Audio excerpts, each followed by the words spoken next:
Hey everybody, welcome to From My Mother's Basement, the show that celebrates being a geek. I'm Jason.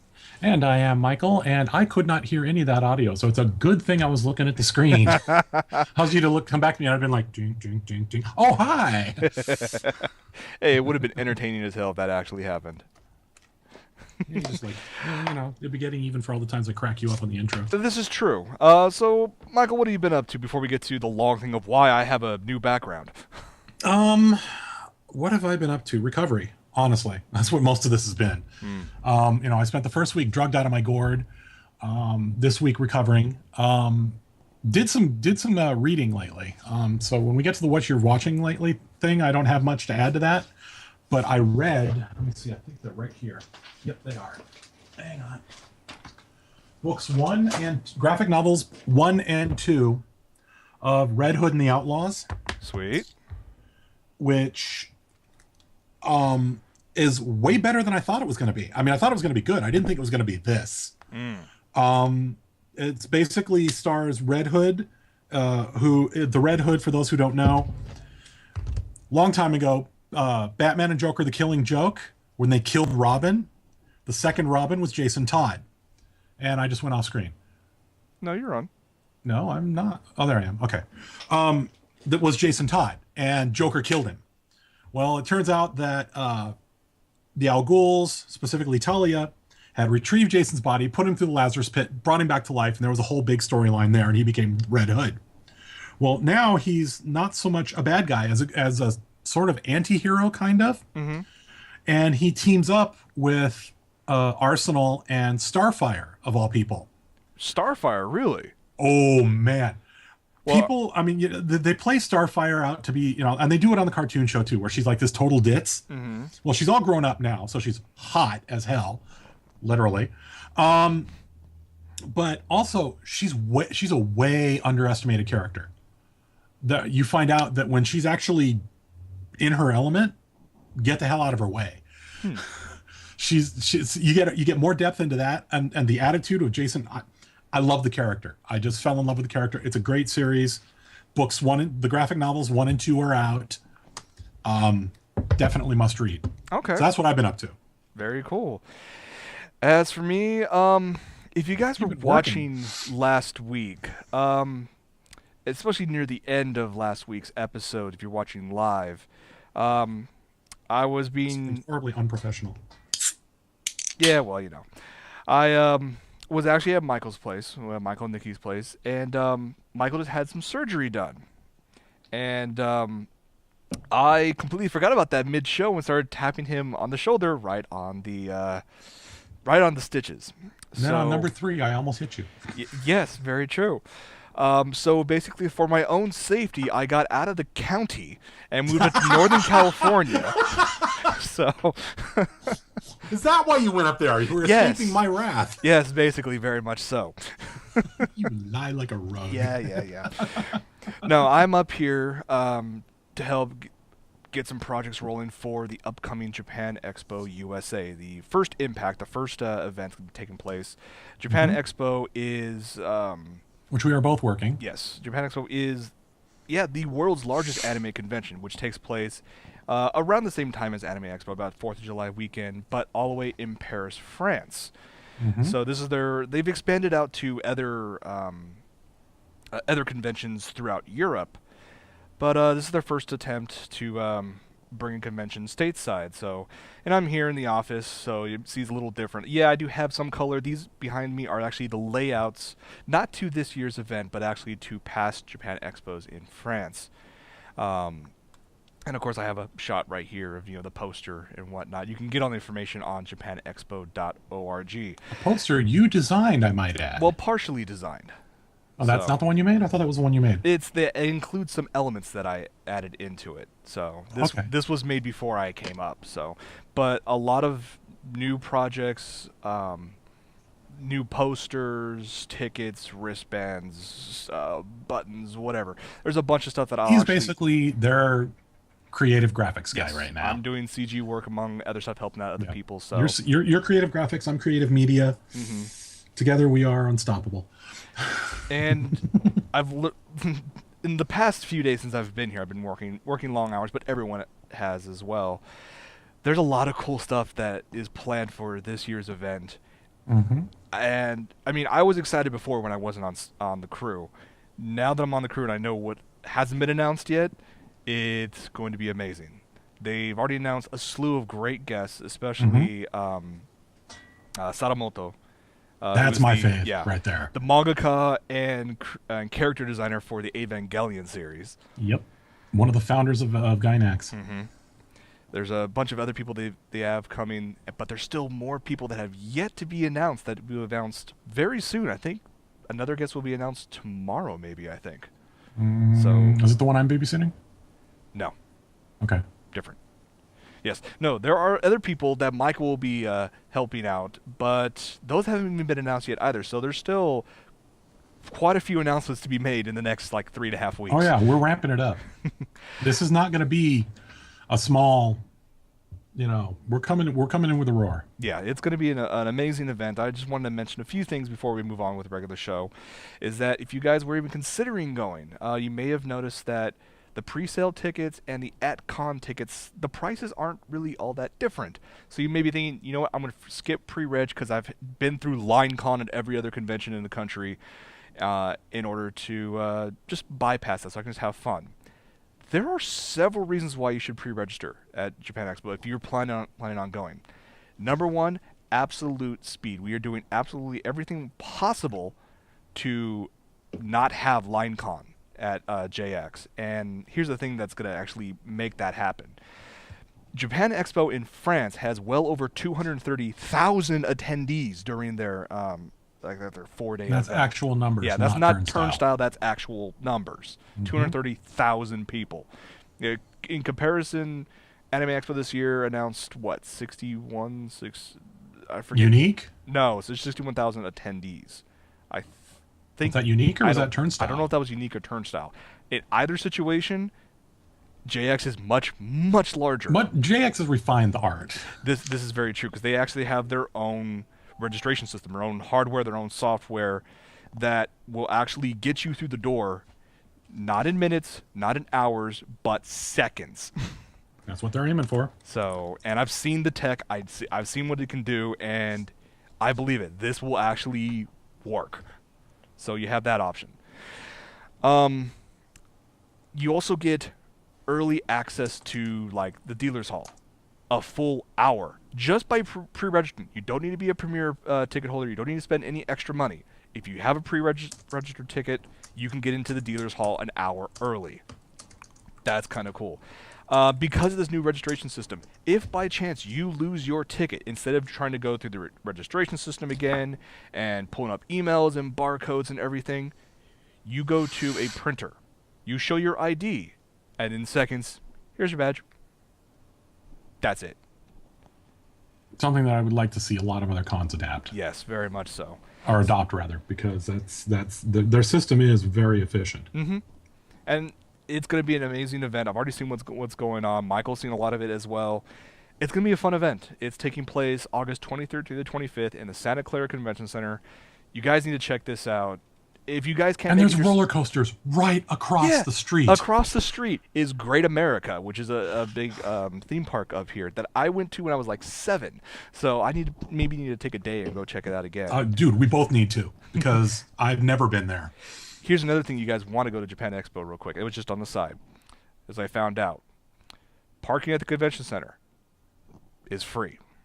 If that fills up, across the street is the giant parking lot for Great America. That is also free.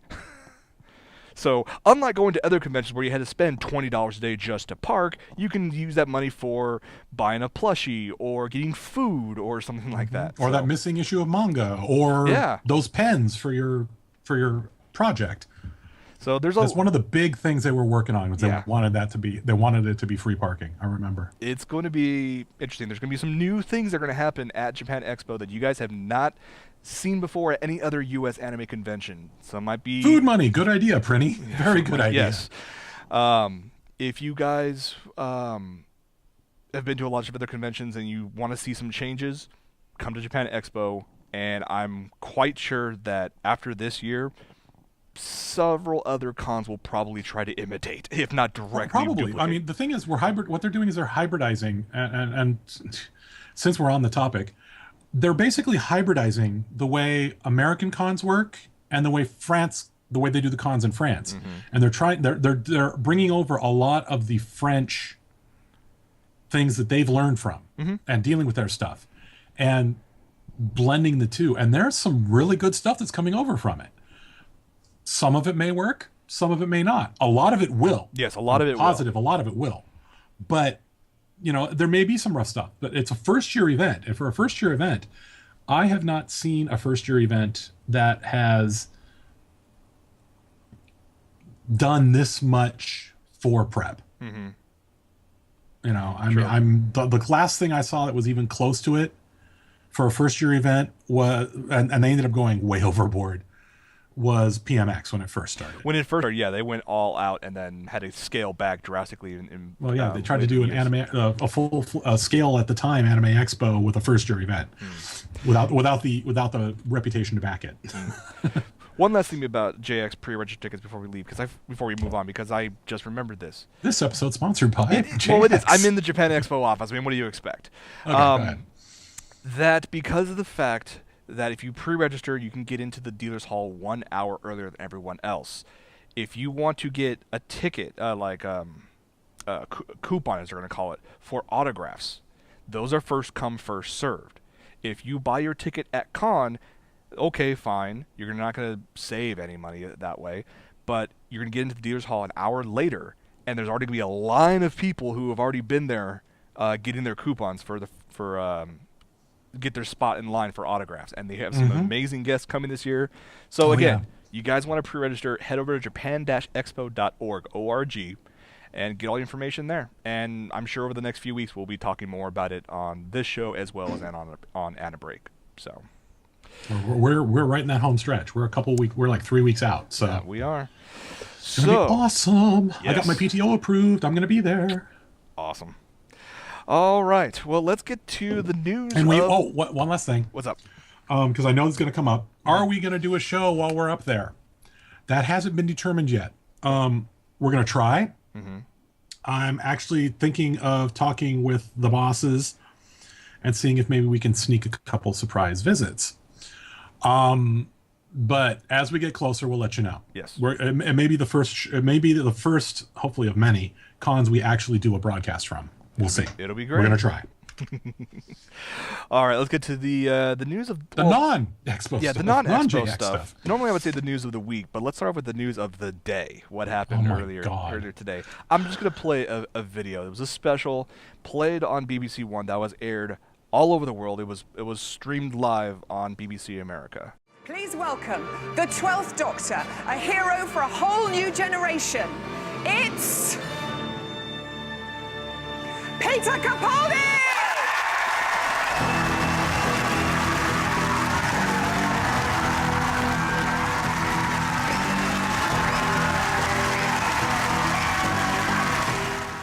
Couple things on that.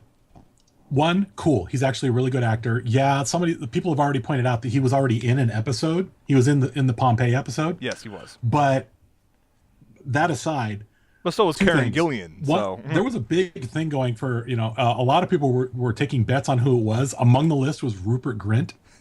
That would have been awesome. I thought it would have been awesome because finally, number one, he would have been a ginger. Finally, he's been bitching about it for 3 generations now about not being a ginger, and he could turn around and go, it's like, oh yeah, okay, God, what's his damn name?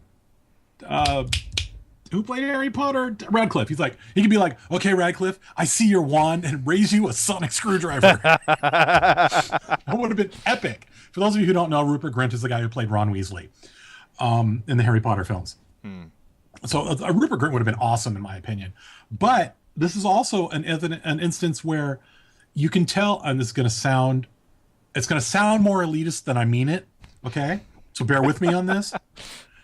You can tell those who are truly into the story versus the fangirls. Yes.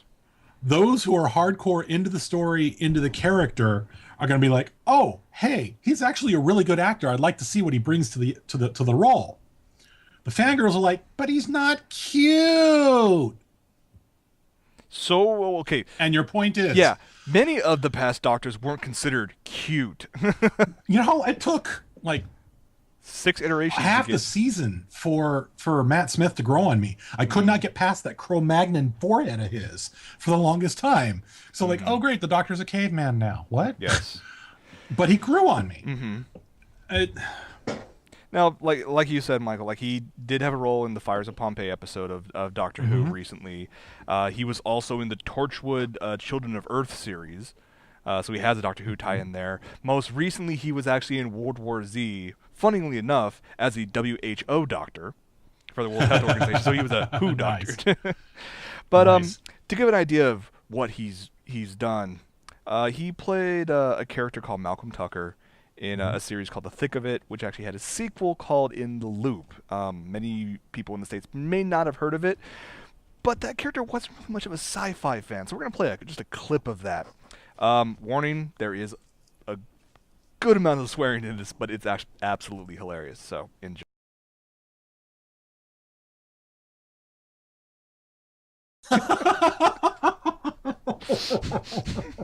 wow. I had to throw that in there. That's cute. Fucking teddy bears. And little side note that like a lot of the news sites are talking about that what's called Peter Capaldi actually has a tie to Craig Ferguson. Back in art school. They worked together, didn't they? No, back in art school, Craig Ferguson had a band, That's right. and Peter was the lead singer. That's right. So I'm waiting. I'll probably have to Wait watch for it. him to guest on the Late Show. No, I'm waiting for. Well, that's gonna be amazing when that happens. But I'm waiting for Assuming Time Warner gives us CBS tonight's back by then. well, not tonight's episode, but tomorrow night's episode of Craig Ferguson's show. To watch him go off in his monologue about having. I can't watch it. I can't watch it. Oh, that's right, because Time Warner and Time Warner CBS blocked all things CBS. even to the point where they blocked Showtime, which people pay money for, and they It's had all things CBS. See, CBS owns Showtime. And the thing is, CBS has been ranting for a while now about the whole Arrow case back in New York, where there was a company called Arrow, AEREO or something like that, Aereo or something like that, that they wanted to provide a DVR service for people online. So they created these servers that had hundreds of tiny antennas, where you would rent a DVR that would receive over-the-air content, and you recorded what you want and whatnot. A lot of the major companies were, hell no, you can't do this, and CBS was the first one to basically state, if this goes through, we'll have to start pulling our content. And then, of course, then that went, Arrow won their case, and then the issue between Time Warner and CBS started talking about more money back in here and there, and and they actually pulled the plug. Well, the thing is, we're side tangenting a bit. We are. What? Hang on, what?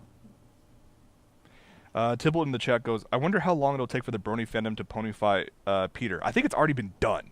Probably. Because you got to remember... full screen on you for a second. Okay. Because the reason why I believe it's already been done, and I think I know it's already been done, is because this weekend is BronyCon. That actually moved to Baltimore.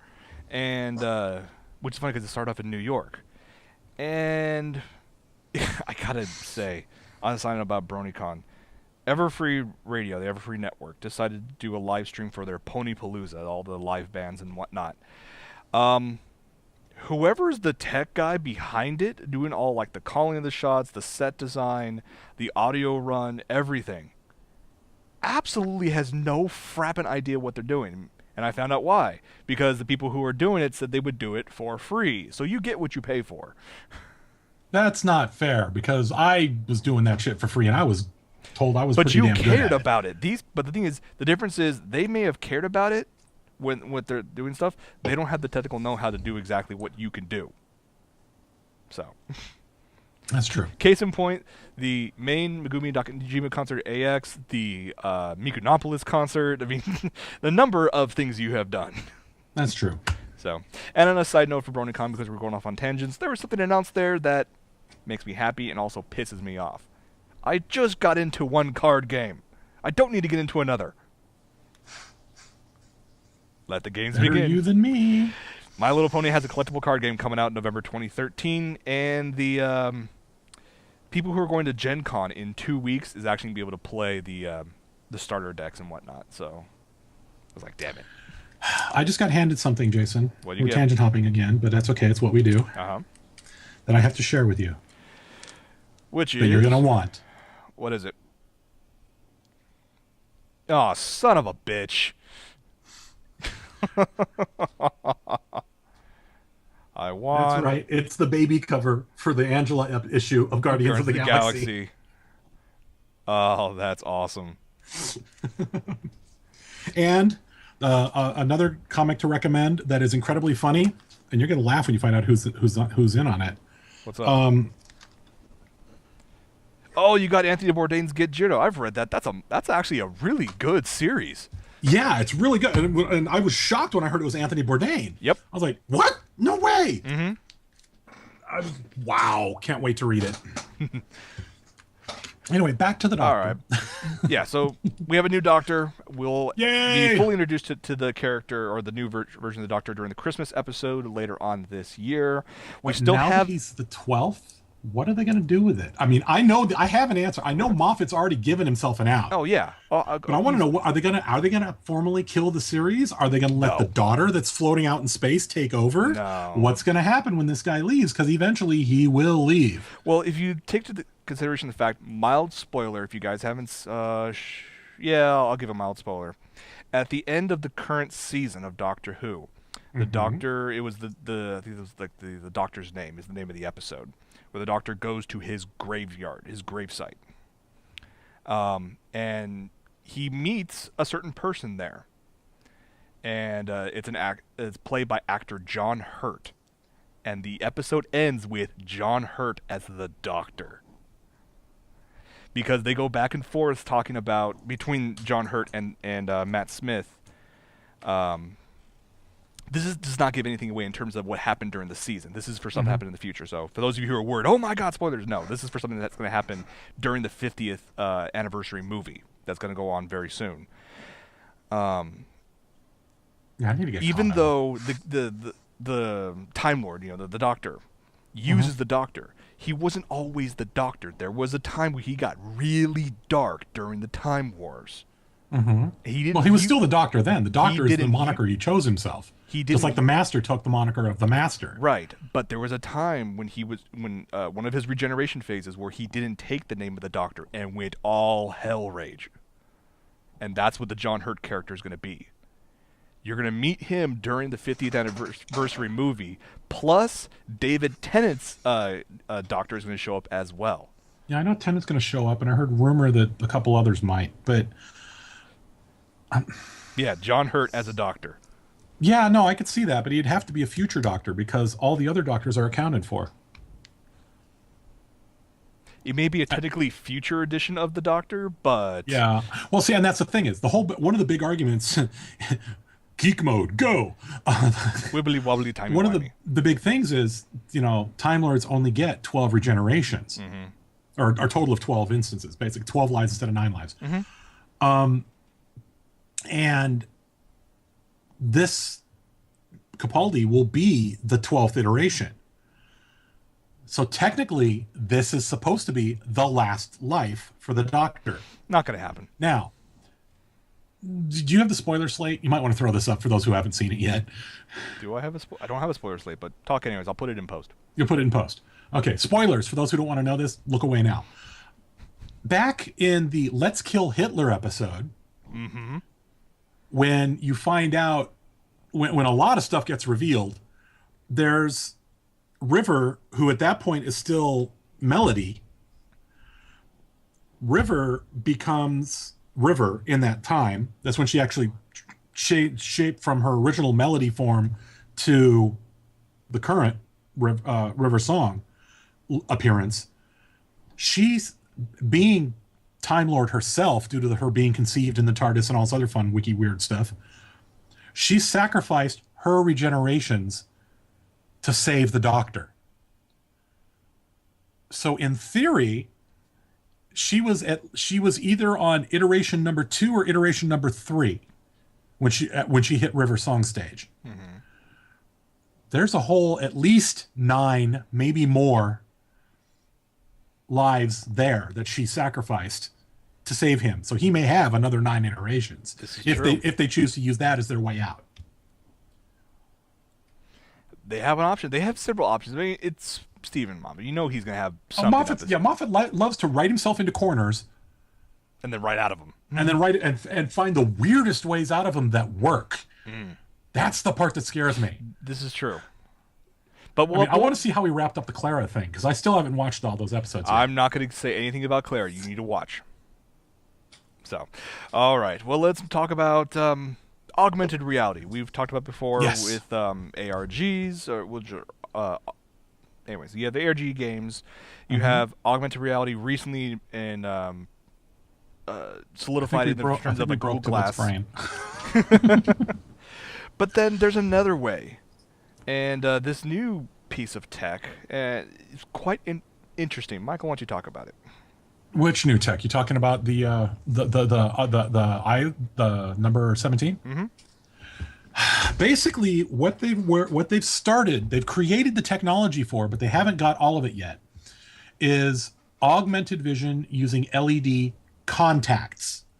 So basically, what this is that's not what they actually look like. No, That's this is a just an graphic used image to before you can represent see them. what's going on. But the idea is that these contacts would have these soft, pliable, I guess OLEDs is what they'd have to be, organic LEDs. Yeah.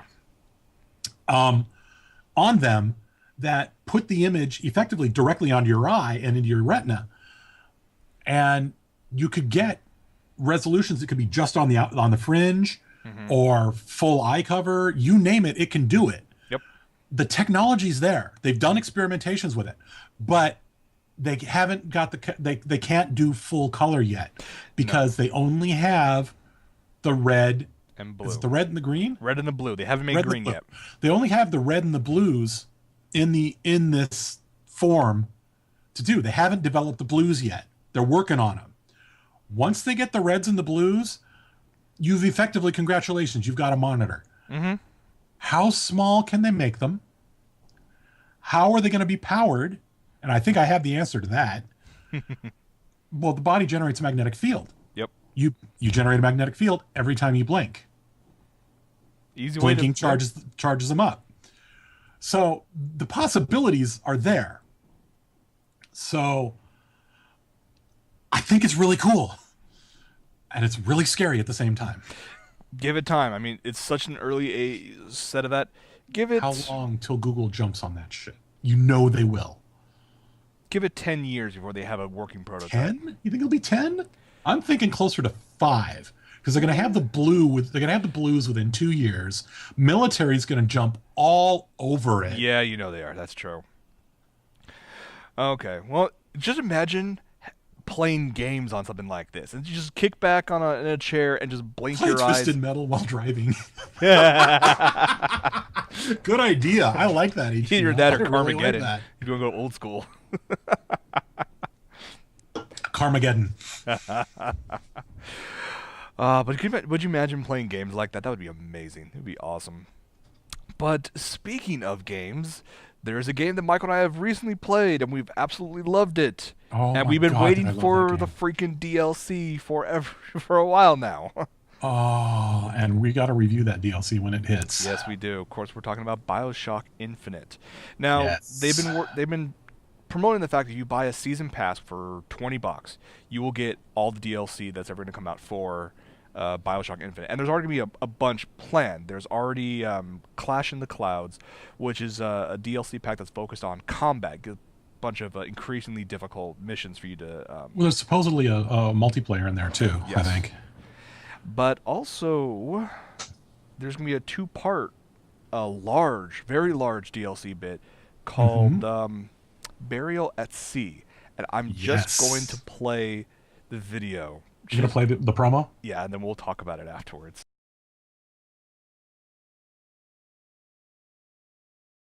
Nice. Cannot wait. Cannot wait. Yes. It was interesting that... You get to go back to Rapture. Yeah, that's the thing. Like, You get to go back to Rapture before it was effed up. yes, 1958 and here's the bit that I really like. You'll be able to play as both Booker and Elizabeth. That's right. Really? Elizabeth will be playable. Nice. Yes, that was back in Rapture HPL.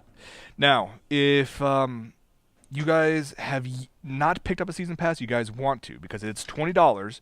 Not only would you get the Clash in the Clouds, which is $5 by itself, but you also get both parts of Burial at Sea, which, if you do not have a season pass, will be $15 each. So And there's supposedly other stuff that's supposed to be coming around the bend too. One thing I love about the DLC for these bits is that it was not sent off to a third-party developer. Oh yeah, no, they did it all in It's house. all in house. That's amazing. So Which means you got the people who know the engine the best, who know the figures the best, and who have a vested, oh my god, we created these characters interest. looks so good. I cannot Doesn't wait. it though? Yeah. Oh man. Cannot wait. But let's move on to another bit of gaming, like classic gaming that Oh god. apparently is going to come back. I don't know how, but apparently it's going It to never come left. That's the sad thing. You're right. It has not. The original left. version is still around, and people still pay for it. Yeah. What we're talking about is EverQuest Next. Evercrack. Now, I never played EverQuest. I never really got did, into MMOs at the briefly. time. I did not like it. Yeah. And for a while. I tried EverQuest 2. It was pretty, but it was. Yeesh. Yeah. So Sony and Online Entertainment decided, you know what, we're going to revamp and we're going to just restart the entire MMO. So you have EverQuest Next, which is basically going to just restart everything. But it's a very different EverQuest game from before because, well, there's a number of reasons. One, Robots, no. this is a... it's actually going to be 2 games. Because there's EverQuest Next, and then there's EverQuest Next Landmark. Now, Landmark is a free-to-play MMO that emphasizes land and content creation that you as a player can create, and then you can whatever you create in there will be placed into EverQuest Next. You will be part and partial. You're basically going to be a DM or a partial DM. You are going to be building the EverQuest world. Yeah. Okay. So And then the there's actual game itself, you have to pay for, right? As far as I know, yes. Now, there's It's a an number. interesting model. Yeah, there's a number of things that they wanted to separate themselves from classic traditional MMOs and World of Warcraft and whatnot. Like its predecessors, it's going to be third-person MMO. We already kind of know what this is. There is a multi-class system.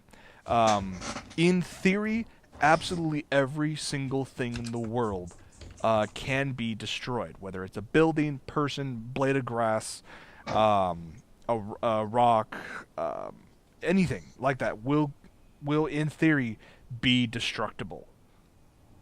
Which is kind of interesting because in WoW, most of the foliage and trees and whatnot aren't destructible. You can just fly right through them, which I do quite often.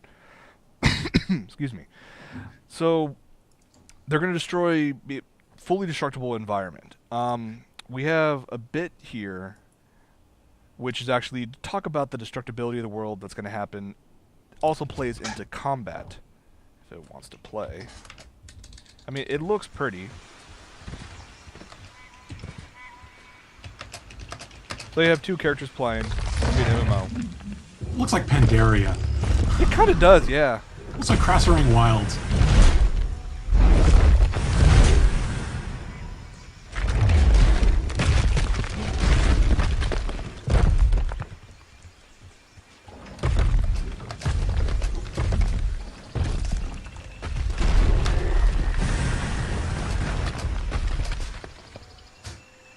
Now you'll see they'll be able to go down deep and start changing a few things. So Because it's Red Faction meets meets EverQuest, basically. EverQuest meets Neverwinter Nights. Kinda, yeah. The developers have created what they claim to be 10,000 years of archaeological backstory, so that every once in a while an area will have an earthquake and new stuff will be uncovered. Or you can just do the Minecraft thing and just dig straight down and do your own archaeological dig. Oh, that's kind of cool. So, It's got potential. they're messing around with some new AI.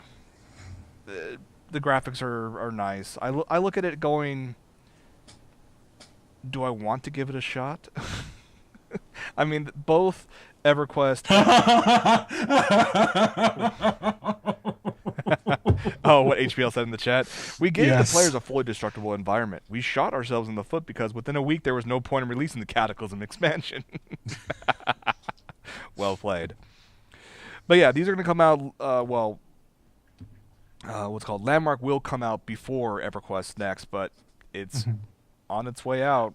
Well, that's kind of what they did with Neverwinter too. Yeah, true. I mean, if I get a beta invite, I'll go check it out. I'm sure you'll get a beta invite. Why? I didn't get one for the new 14. Sorry. Bastard. All right. Well, I wonder, because I'll say this between WoW and EverQuest. If they want to compete, not only they're going to have good gameplay and good graphics, which they do have good graphics, I'll give them that. Haven't played the game, so I don't know about the gameplay yet. But one thing Blizzard has always outshone everybody else has been the cinematics. Well, cinematics and lore and story. This is true. The thing about Blizzard and what has made Blizzard so successful is the lore. The worlds they build. They're so, I mean, that's what sucks you into BioShock is the lore. The world and the environment that you get drawn into. That's what makes, that's honestly, I think that as much as gameplay and as much as graphics, let's put it this way. I'll play a game with decent gameplay and semi-crappy graphics if it's a good world. I mean, let's be honest. Let's look at WoW. While WoW is getting better with Pandaria, with what they can do with the pandas and whatnot. You go to the earlier areas and I mean, but you go back to Old World, even after Cataclysm, it's still not, you don't walk in there and go, oh, look, this looks like, oh God, what was it? The Crytek. This looks like Crysis. You don't, because it's not that realistic. no. But the lore and the feel and the storyline, that's what draws you in. That's what keeps me into the game, is the world. So if they can do something like that with EverQuest, which is a lot of what killed the original Evercrack for me. It was lame stories. You didn't feel like you were part of it. It was just, oh, hey, let's go gank the noobs. Yeah, no, I agree with you with that. But I gotta say, I'm not always negativity, honest. but at least we can agree on the fact that Blizzard's really good at video and cinematics and Oh yeah, it's pretty. it's it very looks like pretty. Crasserang Wilds, but it's pretty. And thankfully, the Blizzard's finally getting around off their ass and making a World of Warcraft movie. They're doing it. Wish they were doing it in house, but no, they're. Well, yeah, but at least they're finally getting But it they're at rolling. least finally getting around to it. But the reason why I'm bringing that up is there is a certain production company, well, no longer around, sadly, at least in the States. I wish they would have been. Was working on a couple videos. One was actually tied in with games, and we'll show that one first. I won't say what it is until afterwards. See if you guys can figure it out. You think?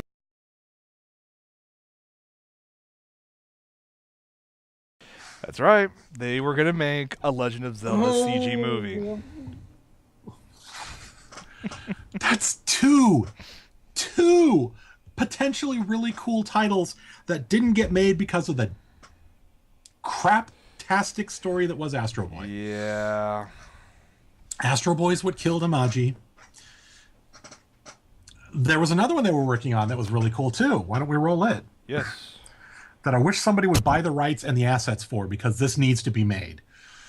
Yeah, it would have been absolutely amazing.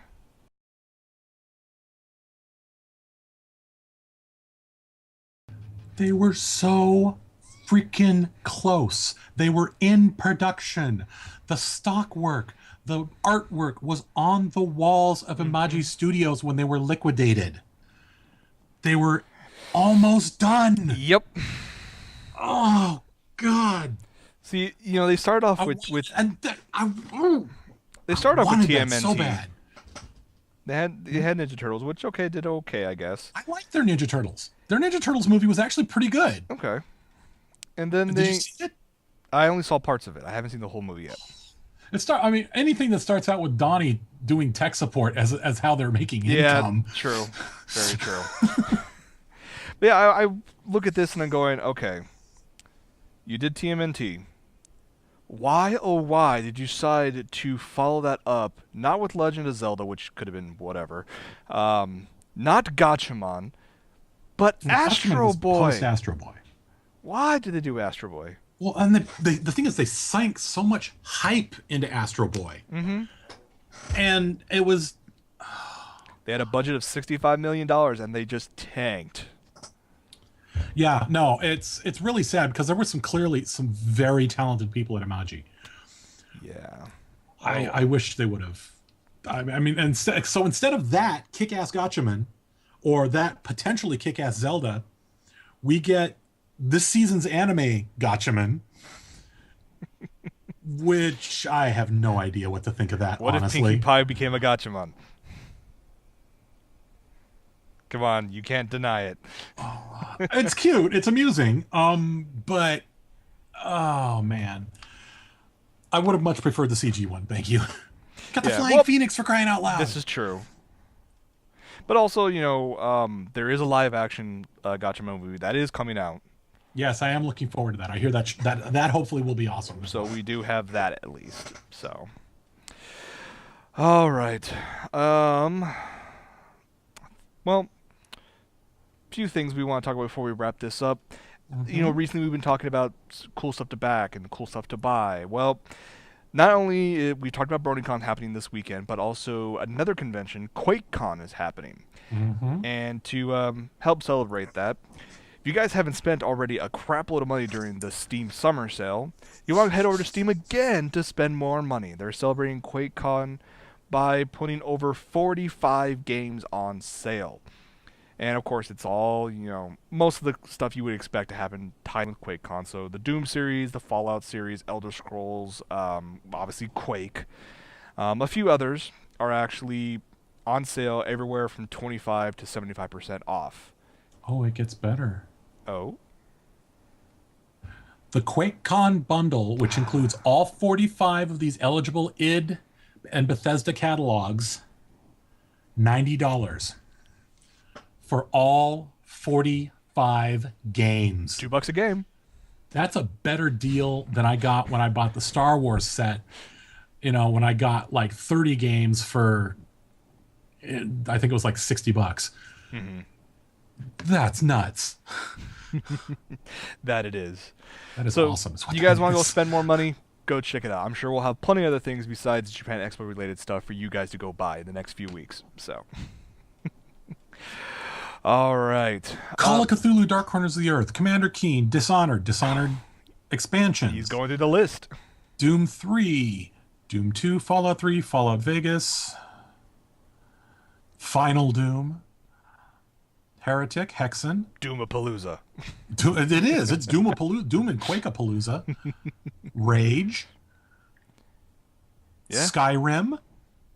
Oh, dude, that's almost worth it just for Skyrim. Yeah. I may have to play it. I haven't played Skyrim yet, so I haven't finished it. I've got it on my Xbox, but and Wolfenstein 3D. You save by buying the $90 version. You're saving over $200. See, I look at this like, how the stereotypical thing with women is that they have to buy shoes or jewelry or accessories and whatnot. Are you saying that for gamers, guys, it's games? It's computer games and tech. Because I can see right now, like and we are enablers. Like, yeah, because I had an ex that came back one day, came home with a new pair of shoes, and they were all sparkly and whatnot. And she paid like $75 for them.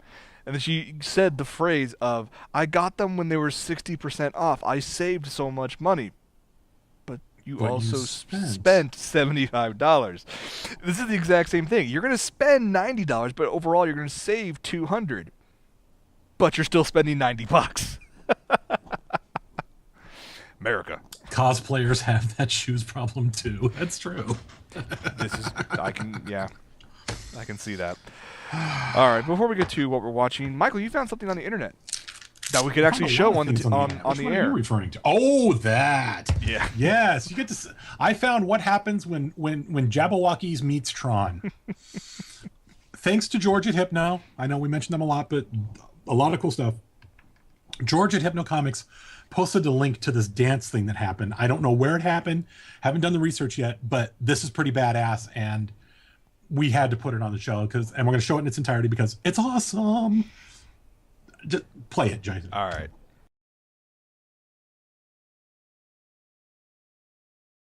They totally need to find a way to work that into the next Tron movie.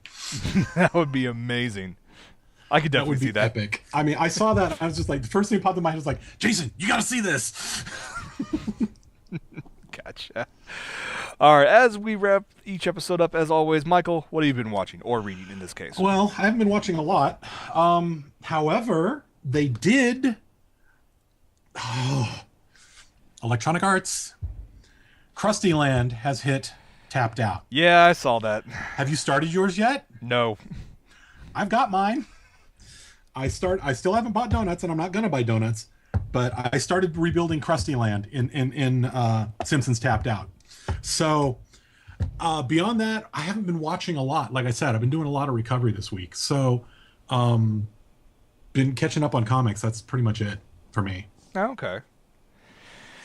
As for me, haven't really watched much other than Toonami, just for the sole fact that I've been driving up to the Bay Area and just been focusing on a bunch of stuff. So, Been working your butt off, dude. Yeah, that's true. But it's not a bad thing. You got a job. It's good. Yeah, I mean it's a Everybody contract cheer job. Jason. You got work. Yay! Yes, but it's only for a month, so. But Hey, it's you know still what? a It's a month. start. It is a start. So, I'm gonna be saving up the money for it, and hopefully be able to move out and find another job while I'm up here. And I guess the only thing that I've really watched recently was I saw Pacific Rim for the third time last night Oh, you watched it again since we saw it? because Sean has not seen it yet. So we went to go see it last night at this really it's called Century 24 up here in Santa Clara. Oh, is that the And- one right? I think I know the one you're talking. I haven't been in it, but I know where it The is. old one that only has like 2 screens, and they split it up so the center is like the lobby area and whatnot, but on each side is the 2 theaters, and it's open dome area. It's gorgeous architecture, and I was just like, oh, this is amazing. Ooh, giant robots. I kept on going back and forth between the architecture of the theater and then the giant And the kaiju giant robots. Yeah. I mean, that's just me. But at the same time, I did see the movie twice before, so I knew what was going to happen. So, but it's still a great movie, and I want to see it again. And we really need, we should, and I was thinking about this, we should use that as the launch pad for the much vaunted digital peer thing we've been talking about forever. Okay. The problem is, and the reason I've had a couple people bug me about this, it's like, you guys said you were going to do a second show. Why haven't you done it yet? Time. Note where Jason is, and note what Jason's doing. And the fact that I'm working this convention as well, that's why. We haven't had the time, guys. True. We do intend on doing it. We're going to be doing it soon. I know it's a perpetual soon, a la Blizzard, but it will happen. I promise you, it will happen. Eventually it will, yes. So, and on that hopeful bombshell, I guess we can end the show. Hopeful bombshell. I had Top Gear stuck in my head. I can tell. All right, guys. Thank you much for hanging out with us. You can catch us every single week. We keep it around 5 o'clock. Stay tuned for information regarding Anna Break while I'm up here. Usually it's at 7 o'clock, but because we all work such late hours here, I will still be doing the show, but it will be a late night edition because I don't want to do it while there's other people here in the office. That's just, I don't want to be rude to everybody else in here. So that and also suck up all the bandwidth. So. So I will let you guys know what's going on. That just follow me on Facebook and Twitter, OtakuLife Jason. But yeah, I think that's gonna be it for this episode. Thank you so much. Stay tuned for post show and for From My Mother's Basement. I'm Jason, And I am Michael. and we'll see you guys next week. Take it easy, everybody.